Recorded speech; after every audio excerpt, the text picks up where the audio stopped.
Today's Tales from the Mountain story takes us to Braxton County, West Virginia, a little town up there known as Flatwoods, where in the 1950s, the Flatwoods Monster was born. It's the evening of September 12th, 1952, in Flatwoods, West Virginia. This evening began just like every other evening. Not much going on. The sun's starting to set. A few boys at the local school playing football. A lot of people sitting on their porches, waiting on their kids to get home from playing outside. Around 7:15 p.m. though, everything would change.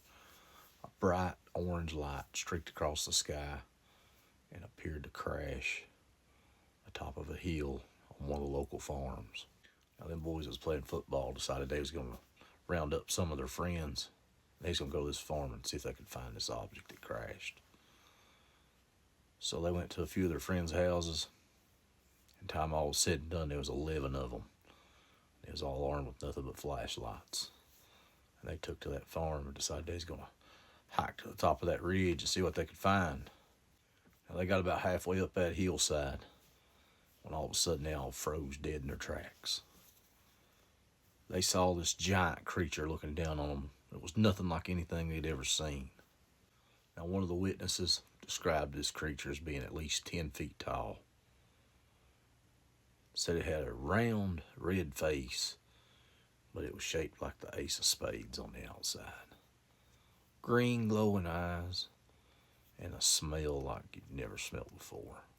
The smell was so bad, they said it burned your eyes and your nose. They said there was no sign of a mouth on this creature, and none of them could see any arms either, they said. Other witnesses said it let out a loud, shrill hissing noise that just about deafened you. One thing's for sure, they all turned terrified and run off that mountainside as fast as they could into town. They were stumbling and tripping over rocks and big limbs on the way down that mountainside. Some of the younger kids that was with them looking were crying and screaming. And they made it into town and they went into a local tavern.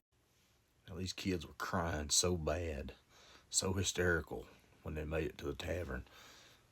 When they told the story, the people was like, it don't even sound like it could have happened.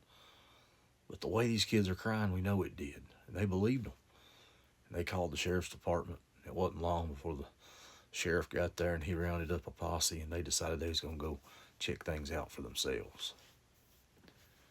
They never found the monster when they got up on the hill. But what they did find was a patch of the woods where the kids said they saw this creature with a stench that was so bad it was still burning their eyes and their nose. They also reported finding a large spot of grass and vegetation that was just mashed down flat, where they said it was possible something could have landed. Maybe a craft did land there. Maybe that was the occupant of the craft. But there's one thing about it. By morning, it had gained so much popularity, there was news stations all over the nation carrying the story. Now, there was UFO researchers, paranormal investigators.